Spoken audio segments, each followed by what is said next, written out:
ಹೌದಾ ನಿಜ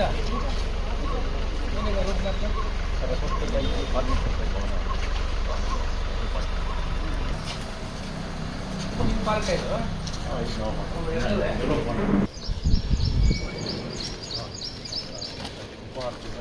ನಿನ್ನೆ ನೀವು ಫೋಟೋ ಹಾಕಿದ್ರೆ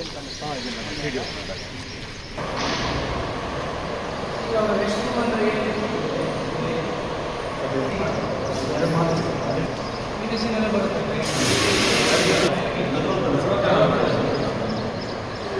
ಇದನ್ನು ಬೇಗ ಮಾಡಿಸಿ ಡಿಫ್ರೆಂಟ್ ಬ್ಯೂಟಿಫಿಕೇಶನ್ ಡಿಫ್ರೆಂಟ್ ಯಾವುದೂ ನಿಮ್ಮಲ್ಲಿ ಇರಬಾರ್ದು ಮುಂದ್ಗಡೆ ಏನು ಅನ್ವಾಂಟೆಡ್ ಅನ್ಯೂಸ್ ನೋ ಹೋದಾ ಉಂಡ್ರಾ ನಿಧಾನ ಉಂಡು ಉಂಡು ಉಂಡು ಉಂಡು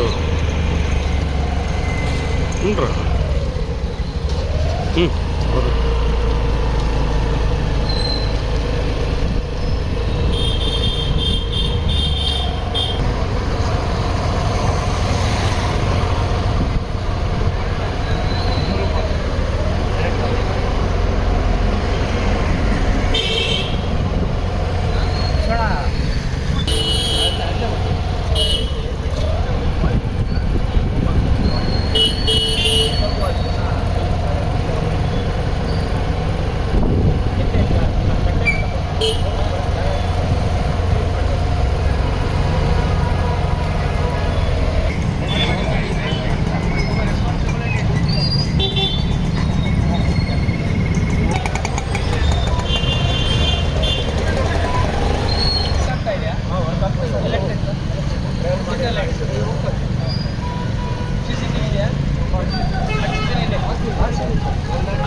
ಶೌಚಾಲಯಗಳೆಲ್ಲ ಮೇಂಟೈನ್ ಮಾಡಿದ್ದೀರಾ?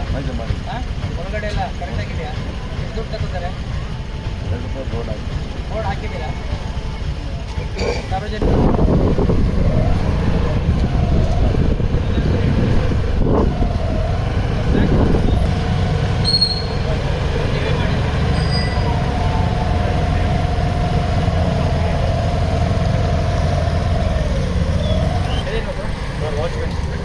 ಚಿಕ್ಕದೇನು ಕಾಣುತ್ತೆ ಪಾರ್ಕ್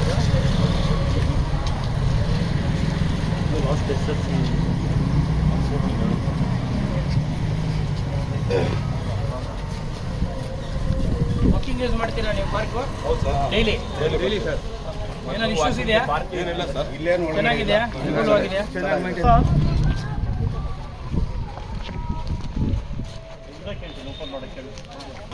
ಸುಮಾರು ಜನ ಇರ್ತೀವಿ. ಇಲ್ಲಿ ಔಟ್ಡೋರ್ ಜಿಮ್ ಏನೋ ಮಾಡಿಲ್ಲ ಅವರು? ಇಲ್ಲ ಸರ್. ಬೇಕಲ್ಲ ನಿಮಗೆ? ಒಳ್ಳೆಯದು. 15 ನಿಮಿಷ ವ್ಯಾಯಾಮ ಮಾಡ್ತಾ ಒಂದು ಕಾರ್ನರ್ ಆಫ್ ದಿ ಇದು ಅವ್ರು without affecting you can have one outdoor gym so that ಅವರು ಹೆಣ್ಮಕ್ಳು ಏನು ಶ್ರೀರಾಮ ಕಳಿಸಿದ್ರಲ್ಲ ಎಷ್ಟು ತಗೊಂಡ್ರೆ ಅದಕ್ಕೆ? ಅಲ್ಲಿ ದೊಡ್ಡದಾಗಿರ್ಬೋದು. ಈ ಪೋರ್ಷನ್ 10 ಲಕ್ಷಕ್ಕೆ ಮಾಡಿದ್ದೀವಿ ಸರ್. ಈ ಪೋರ್ಷನ್ ಸಣ್ಣದಾಗಿ ಕಡಿಮೆ ನೀವು ಡೈಲಿ ನೀರು ಕೊಡ್ಬೋದು. But that is not A permanent solution. They want A permanent solution. ಒಂದು ರೈನ್ ವಾಟರ್ ಹಾರ್ವೆಸ್ಟ್ ಒಂದು ಹಿಂಗು ಗುಂಡಿ ಮಾಡಿಸಿ. ಇಷ್ಟು ದೊಡ್ಡ ಜಾಗ ಇದೆ ನಿಮಗೆ, ಯಾರೇನು ಮಾಡಬೇಡಿ ಅಂತ ಹೇಳೋದಿಲ್ಲ. So let all the water flow into that recharge ಆಗಿ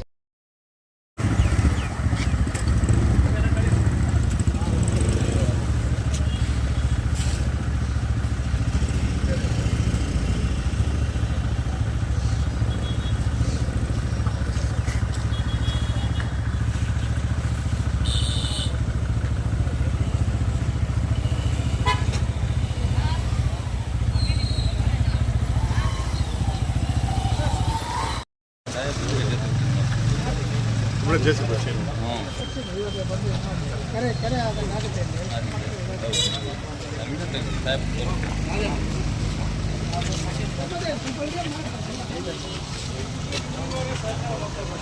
ನಮಸ್ಕಾರ. ಹೌದು ಸರ್ ಸರ್ ಇಲ್ಲಿ ಸರ್ ಮಳೆ ಬಂದರೆ ಇಲ್ಲಿ ಪೀಪಲ್ ಕೆರೆ ಸರ್ ಕೆರೆ 2,000 ಮಕ್ಕಳು ಸರ್ ಇಲ್ಲಿ ಸೆಂಟ್ ಆನ್ಸಿಸ್ ಸ್ಕೂಲ್ ಅಂತಿದೆ. ಸೆಂಟ್ ಆನ್ಸಿಸ್ ಸ್ಕೂಲ್ ಡೈಲಿ ಮಕ್ಕಳಿಗೆ ಹೋಗಿ ಬರ್ಬೇಕು ಸರ್. ಮಳೆ ಬಂದಿದೆ ಅಂದರೆ ಸರ್ ಎಷ್ಟು ಜನ ಮಕ್ಕಳು ಜಾಸ್ತಿ ಜನ ಬಿದ್ದೋಗಿ ತುಂಬ ತೊಂದರೆ ಇದೆ ಸರ್. ಆ ಕಾಂಪೌಂಡ್ ಎಲ್ಲ ಮುಂದೆ ಬಂದಿದೆ ಸರ್, ಅದೆಲ್ಲ ಒಡಿಸಿ ಇದು ಇಲ್ಲಿವರೆಗೂ ರಸ್ತೆನೇ ಸರ್. ಇದೆಲ್ಲ ಇದು ಮಾಡ್ತಾರೆ ಸರ್. ಏನು ಹೇಳ್ತಾರೆ ಅಂದರೆ ಇಲ್ಲಿ ಇದು ಬಂದುಬಿಟ್ಟು ನಮ್ಮದು ಸರ್ ಇದು ಸೋಮಣ್ಣ ಬೋರ್ ಸರ್ ಅವ್ರೇನು ಹೇಳ್ತಾ ಇದ್ದಾರೆ, ನಾನು ಸಾರ್ವಜನಿಕರಿಗೆ ತೊಂದರೆ ಮಾಡಲ್ಲ, ಇದು ರಸ್ತೆ ಬಿಡ್ತೀನಿ, ಬಟ್ ಅದು ಲೇಔಟ್ ರಸ್ತೆ ಇದೆಯಲ್ಲ ನಗರಸಭೆದು, ಅದು ಲೆಮೋಲೈಸೇಷನ್ ಮಾಡಿ ರಸ್ತೆ ಮಾಡಿ ಇದು ರಸ್ತೆ ಬಿಡ್ತೀನಿ ಅಂತ ಅವ್ರು ಹೇಳ್ತಾರೆ. ಅವ್ರದ್ದೇನು ತಪ್ಪಿಲ್ಲ. ಅವರು ಸಹ ಎರಡೂ ಮನೆಯವರು ಒಪ್ಕೊಂಡಿದ್ದಾರೆ. ಆಯಿತು ನಾವು ಮುಂದಕ್ಕೆ ಬಂದು ನಾವು ತೊಳ್ಕೊಳ್ತೀವಿ ಅಂತ ಹೇಳ್ತಾ ಇದ್ದಾರೆ. ನಾನು ನಮ್ಮ ಸಾಹೇಬ್ರಿಗೆ ಹೇಳಿದೆ, ಒಂದ್ಸಲ ಭೇಟಿನೂ ಕೊಟ್ಟಿದ್ರು ಪಾಪ. ಸಾಹೇಬ್ರು ಹೇಳ್ತಾರೆ ಎಲ್ಲರೂ ಸಹಕಾರ ಹೇಳ್ತಾ ಇದ್ದಾರೆ. ಅದೇ ಸ್ವಲ್ಪ ಇಲ್ಲಿ ಸ್ವಲ್ಪ ಇದಾಗಿದೆ ಸರ್, ಅದರಿಂದ ಅವ್ರದ್ದೇನಿಲ್ಲ ಪಾಪ. ಅಲ್ಲಿ ಬಂದು ಸರ್ ನಮ್ಗೆ ಗೊತ್ತಾಗುತ್ತೆ. ಇದು ಮಾಡಿಬಿಟ್ಟು ಇದು ನಮ್ದೇನಿಲ್ಲ ಸರ್. ಯಾರ್ದು ಸಮಸ್ಯೆ ಸರ್, ಸರ್, ರೋಡ್ ಮಾಡ್ತಾ ಈ ಇಲ್ಲ. 3 ಮನೆಯವರು ಮುಂದೆ ಬಂದ್ಬಿಟ್ಟಿದ್ದಾರೆ ಸರ್. ಲೇಔಟ್ ಮಾಡಿದಾರಲ್ಲ, ಈ ರೋಡ್ಗೆ ಅಕ್ವೈರ್ ಮಾಡ್ಕೊಂಡ್ಬಿಟ್ಟಿದ್ದಾರೆ. ಇವ್ರು ಏನು ಹೇಳ್ತಾರೆ ಅಂದರೆ ಇದು ನಮ್ಮ ಸ್ವಂತ ಜಾಗ, ನಮ್ಗೆ ಬಿಡೋಕ್ಕಾಗಲ್ಲ, ಅಲ್ಲಿ ಮಾಡ್ಕೊಳ್ಳಿ ರೋಡ್ ಅಂತಾರೆ. ಇವಾಗ ಅವ್ರು ಇದು ಮಾಡಿದ್ರೆ ಸರಿ ಅಂತ ಹೇಳಿದ್ರು. ಏನೋ ಮಾತಾಡಿದ್ರೆ ಮಾತುಕತೆ ಆಗಿಲ್ಲ. ಇವ್ರು ನಮ್ಮ ಕೌನ್ಸಿಲ್ ಇದ್ದಾರೆ, ಸೋಮಣ್ಣ ಅಂತಿದ್ದಾರೆ, ಅವ್ರದ್ದಂತೂ ಈ ಜಾಗ. ಅವ್ರು ಏನು ಹೇಳ್ತಾರೆ, ಇದನ್ನು ಮಾಡ್ಕೊಳ್ರಿ ನಮ್ದೇನು ತೊಂದರೆ ಇಲ್ಲ. ಅವ್ರು ತೆಗೆಸ್ಬಿಟ್ರು. ಅವರು ಮೆಜರ್ಮೆಂಟ್ ಮಾಡಿ ನಾವು ಬಿಡ್ತೀವಿ, ಒಂದ್ಸಲ ಚರಂಡಿ ಎಲ್ಲ ತೆಗ್ದು ಬೀರಪ್ಪ, ನಿಮ್ಮ ಮುನ್ಸಿಪಲ್ ಆಫೀಸಿಂದ ಮೆಜರ್ಮೆಂಟ್ ಮಾಡಿಸಿ, ಅವ್ರದ್ದು ಏನು ಮೆಜರ್ಮೆಂಟ್ ಇದೆ ಅದು ಬಿಟ್ಬಿಟ್ಟು ನೀವು ರೋಡ್ ಮಾಡ್ಕೊಳ್ಳಿ. ಲೇಔಟ್ ಡೆವಲಪ್ ಮಾಡಿದೆ ಸರ್ ಅವ್ರು ಸೇಟ್ ಸರ್ ಸ್ಕೂಲ್ ಚೆಂದು ನಿಮಗೆ ಲ್ಯಾಂಡ್ ಅಪ್ರೂವಲ್ ಆಗಿದೆ, ಲೇಔಟ್ ಅಪ್ರೂವಲ್ ಇಲ್ಲ ಸರ್, ಏನು ಮಾಡಿಲ್ಲ ಅವರು. ಅಪ್ರೂವ್ ಆಗಿದೆ, ಪ್ಲಾನ್ ಅಪ್ರೂವ್ ಆಗಿದೆ. ರಸ್ತೆ ಅಂತೂ ಎಲ್ಲ ಇರಬೇಕಲ್ಲ, ಪ್ಲಾನ್ ಅಪ್ರೂವ್ ಆಗಿರುತ್ತೆ. ಅವಾಗ ನೀವು ನಗರಸಭೆಗಿಂತ ಹಿಂದೆ ಪುರಸಭೆ ಇದ್ದಾಗ ಇದು ಪ್ಲಾನ್ ಅಪ್ರೂವ್ ಆಗಿರಲೇಬೇಕು. ಅಪ್ರೂವ್ ಆಗಿಲ್ಲದೆ ಮಾಡೋಕ್ಕಾಗಲ್ಲ. ಆ ಪ್ಲಾನ್ ರಸ್ತೆ ಇಲ್ಲಿದೆ ನೋಡಿ. ಸರ್ ಇನ್ನೊಂದು ಏನು ಡೆವಲಪ್ ಮಾಡಿಲ್ಲ. ರಸ್ತೆ ಇಲ್ಲಿದೆ ಫಸ್ಟ್. ಆ ರಸ್ತೆ ನೋಡ್ಬಿಟ್ಟು ಇವ್ರು ಹೇಳ್ತಿರೋದು ಬೇರೆ, ಇನಾಮ್ದೇನೋ ಸಮಸ್ಯೆ ಹೇಳ್ತಾರೆ. ತಹಶೀಲ್ದಾರಿಗೆ ಗೊತ್ತಿರೋದು.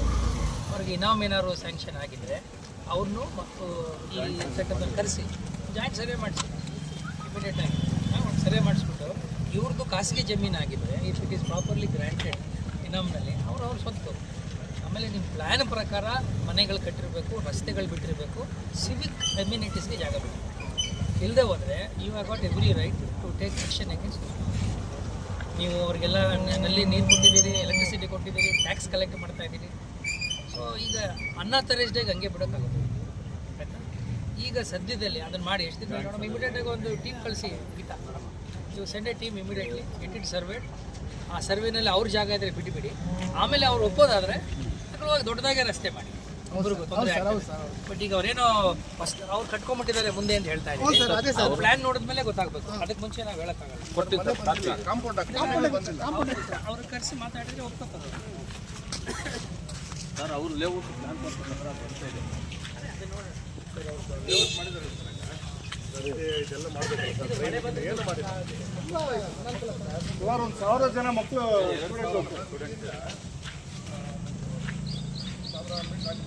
ಇಮ್ಮಿಡಿಯೇಟಾಗಿ ಎಲ್ಲೊಬ್ಬ ಇಂಜಿನಿಯರ್ ಏನು ನಮಗೆ ಪಾಟ್ ಫಿಲ್ಲಿಂಗ್ ಮಾಡಬೇಕು, ನಾಳೆನೇ ಮಾಡಬೇಕು. ಹೆಂಗೆ ಮಾಡ್ತೀರಿ ನನಗೆ ಗೊತ್ತು. ನೀವು ಮೂರ ಹಾಕ್ತೀರಾ, ನೀವು ಏನು ಮಾಡ್ತೀರ ಅಂತ ಗೊತ್ತು. ಎಚ್ ಡಿ ಪ್ರಾಪರ್ಲಿ ಇಲ್ಲ, ಮಕ್ಕಳು ಓಡಾಡ್ತಾರೆ. ನಾಳೆ ಬೆಳಿಗ್ಗೆ ಶಾಲೆಗೆ ಹೋಗೋಷ್ಟೊಳಗೆ ಯಾವೊಂದು ಪಾಟೋಲ್ ಇರ್ಬಾರ್ದು ಸರ್. 10 ವರ್ಷದಿಂದ ಸರ್ ನಾವು ಇದನ್ನು ಕಷ್ಟಪಡ್ತಾ ಇದ್ದೀವಿ. ನಿಮ್ಮ ಜನ ಬಿಡು, ನಿಮ್ಮ ಗ್ಯಾಂಗ್ ಬಂದುಬಿಡು. ಎಂಟೈರ್ ರೋಡ್ ನನಗೆ ನಿಮ್ಮ ಪಕ್ಕ ರೋಡ್ ಮಾಡು ಅಂತ ಹೇಳ್ತಾರೆ, ಮೆಟ್ಲಿಗೂ ಮಾಡು ಅಂತ ಹೇಳ್ತಾರೆ. ಬಟ್ ಆಲ್ ಪಾಟೋಲ್ ಇದೇನು ಇದು ಆಗಿದೆ ಸರ್. ಮಾಮೂಲಿ ರೋಡಲ್ಲಿ ಇರೋದು ಸರ್. ರೋಡಲ್ಲಿ ಇರುತ್ತೆ ಸರ್. ಮೋಸ್ಟ್ ಪ್ರಾಬಲಿ ಅಲ್ಲಿ ರಸ್ತೆ ಹೋಗಿರೋದ್ರಿಂದನೇ ಅವರು ಕಾಂಪೌಂಡ್ ಹಿಂದೆ ಬಿಟ್ಕೊಂಡಿದ್ದಾರೆ. ಹ್ಞೂ ಸರ್, ಅದು ಮುಂದೆ ಬಂದಿದೆ ಸರ್. ಇವಾಗ ಅವ್ರಿಗೂ ಹೇಳಿದ್ದೀವಿ, ಅವರು ತಲುಪಿಡ್ತೀನಿ ಅಂತ ಹೇಳಿದ್ದಾರೆ ಸರ್. ಮಾಡಿ ಆಮೇಲೆ ಅವ್ರನ್ನೂ ವಿಶ್ವಾಸ ತಗೊಳ್ಳಿ, ಕರೆಸಿ ಮಾತಾಡಿ. ಸಾರ್ವಜನಿಕರಿಗೆ ಅನಾನುಕೂಲ ಆಗೋದು ಯಾರೂ ಇಷ್ಟಪಡೋದು. ತಪ್ಪು ಮಾಡುವರು. ಈಗ ಕೌನ್ಸಿಲರು ಇಲ್ಲೇ ಇದ್ದಾರೆ, ಇವಾಗ ಆಲ್ಸೋ ಕನ್ವಿನ್ಸ್.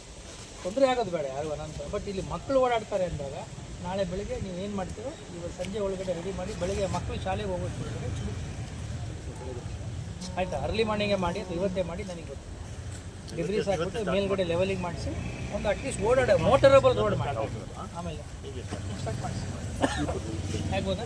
ಈ ಪ್ರಾಬ್ಲಮ್ ಸಾಲ್ವ್ ಮಾಡ್ಕೊಡ್ತೀನಿ ಜೀವನದವ್ರಿಗೆ. ಬಟ್ ನಿಮ್ಮ ಸಹಕಾರ ಭಾಳ ಇಂಪಾರ್ಟೆಂಟ್. 100% ಸರ್. ನಾವು ಅವ್ರನ್ನ ಮಾತಾಡಿಸಿ ಕನ್ವಿನ್ಸ್ ಮಾಡಿ, ಅವ್ರಿಗೂ ಗೊತ್ತಿರುತ್ತೆ ಲೇಔಟ್ ಪ್ಲಾನ್ ಏನಿದೆಯೋ ಅದೇ ಪ್ರಕಾರ ಇರಬೇಕು. ಅದು ಇಲ್ಲದೆ ಹೋದ್ರೆ ಯಾರೇ ಮಾಡಿದ್ರು ಕೂಡ ತಲುಪಿಡಿ ಸರ್. ನಾವು ಓಕೆ ಸರ್. ಏನಿಲ್ಲ ಅದರಲ್ಲಿ ರೋಡ್ ಮಾಡಬೇಕಲ್ಲ ಸರ್. ಪ್ಲಾನಲ್ಲಿ ರೋಡ್ ಇರುತ್ತೆ, ಡ್ರೈನ್ ಇರುತ್ತೆ, ಏನು ಮಾಡಿಲ್ಲ ಸರ್. ಲೈಟ್ ಆಗಲಿ ಏನು ಮಾಡಿಲ್ಲ, ಎಲ್ಲ ನಮ್ಮ ಮುನ್ಸಿಪಾಲಿಂದ ಮಾಡಿರೋದಷ್ಟೇ. ಆ ಲೇಔಟ್ ಅವ್ರು ಏನು ಮಾಡಿಲ್ಲ, ಸುಮ್ಮನೆ ಮನೆಗೆ ಸೈಟ್ ಅವರಿಂದ ಏನು ಬೆನಿಫಿಟ್ ಇಲ್ಲ ಅಲ್ಲಿ ಸಹ ಮನೆ ಕಟ್ಟೋದು ಸರ್ ಈ ಕಡೆ, ಅವಾಗ ನಿಲ್ಸಿ ಅವ್ರನ್ನ ಆ ಕಡೆ ಹಾಕ್ಸ್ತೀವಿ. ಅಲ್ಲಿಂದ ಸ್ಟೇಟ್ ಸರ್, ಮರಗಳಿರೋದು ಬೋರ್ವೆಲ್ ಇರೋದೆಲ್ಲನೂ ಗೌರ್ಮೆಂಟ್ ರಸ್ತೆ ಸರ್. ಆಮೇಲೆ ಅಲ್ಲಿ ನೋಡಿ ರೋಡ್ಗೆ ಹಾಕೊಂಡಿದ್ದಾರೆ ಪೂಚೆಗಳು, ಅದು ಸ್ವಲ್ಪ ದಯವಿಟ್ಟು ಇಂಥವೆಲ್ಲ ಸ್ವಲ್ಪ ಕಡಿಮೆ ಏನ್ ಮಾಡ್ಬೇಕು ಇಲ್ಲಿ ಒಂದು ನೋಡಿ ಸರ್, ರೋಡ್ಗೆ ನೀವು ಸಮಿತಿ ಮಾಡ್ಕೊಂಡಿಲ್ವಾ? ಇನ್ನೂ ಇಲ್ಲ ಸರ್, ನಾವು 3 ವರ್ಷ ಆಯ್ತು ಇಲ್ಲಿ ಬಂದು. ನೀವೇನ್ ಮಾಡಿ ನೀವೆಲ್ಲ ನಿವಾಸಿಗಳು ಒಂದು ಸಮಿತಿ ಮಾಡ್ಕೋಬೇಕು. ನಿಮ್ಮ ಜವಾಬ್ದಾರಿ ಕೂಡ ಇರುತ್ತೆ. ನಗರಸಭೆನ ಪೂರ್ತಿ ನಂಬ್ಕೊಂಡು ಹೋಗ್ಬೇಡಿ, ಯಾಕಂದ್ರೆ ಅವರು ನಿಮ್ಮ ಸೇವೆ ಕೊಡೋಕೆ ಇರೋದು.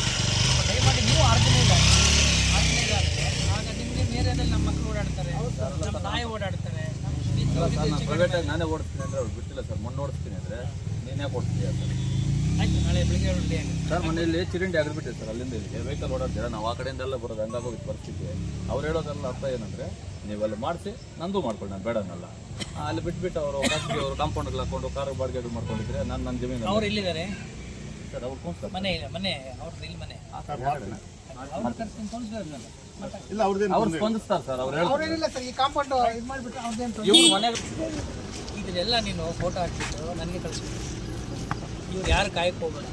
As a student you got every right, because you have got a right for good road, good education and good quality life ಅಲ್ವಾ. ಕೊಡೋದ್ರ ಜವಾಬ್ದಾರಿ ಯಾರು? ನಿಮ್ಮ ಅಪ್ಪಂದು, ನಮ್ಮದು, ಇವೆಲ್ಲರದ್ದು ಜವಾಬ್ದಾರಿ. ನಾವು ಫೇಲ್ ಮಾಡಬೇಕು, ಫೇಲ್ ಆಗಬೇಕು ಅಲ್ವಾ. ನಾವು ಫೇಲ್ಯೂರ್ ಆಗಿದ್ದು ನೀನು ನಾನು ಪ್ರಶ್ನೆ ಮಾಡಬೇಕು. ನಾನು ಟ್ಯಾಕ್ಸ್, ನಮ್ಮ ಅಪ್ಪ ಟ್ಯಾಕ್ಸ್ ಕಟ್ತಾರೆ, ದೇಶದಲ್ಲಿ ಹುಟ್ಟಿದ್ದೀನಿ, ನಾನು ಇಂಥ ರೋಡಲ್ಲಿ ಓಡಾಡೋಕ್ಕೆ ಇರೋದು. ನನಗೆ ಒಳ್ಳೆಯ ರೋಡ್ಗೆ ನನಗೆ ಅರ್ಹತೆ ಇಲ್ವಾ ನೀನು ಕೇಳಬೇಕು. ಸರ್ ನಮ್ಮ ಮಗ ಆಲ್ರೆಡಿ ಅದು ಕ್ವಶನ್ ಮಾಡಿ ನಾನು ಒಂದು 20 ಸಲ ನಾನೇ ಪ್ರಯತ್ನ ಮಾಡಿದ್ದೆ. 20 ಟೈಮ್ ನಾನು ಒಬ್ಬನೇ. ಬಟ್ ಜೈನ್ ಸ್ಕೂಲ ನೀನೇ ಬೇಕಾದ್ರೆ ಮಾಡಿದ್ರೆ ಮಾಡ್ಬೋದು. ಬಿಡ್ಬೇಕಲ್ಲ ನಾನು ಮಾಡೋಕ್ಕೆ. ನೀನೇ ಡಿಸ್ಟ್ರಿಕ್ಟ್ ಮಿನಿಸ್ಟರ್ ರೈಟ್ ಹ್ಯಾಂಡ್. ನಮ್ಮನ್ನು ಬಿಡ್ಬೇಕಲ್ಲ ಸರ್. ಮತ್ತೆ ಅವತ್ತು ರಾತ್ರಿ ಫೋನ್ ಮಾಡಿದ್ದೆ. CM return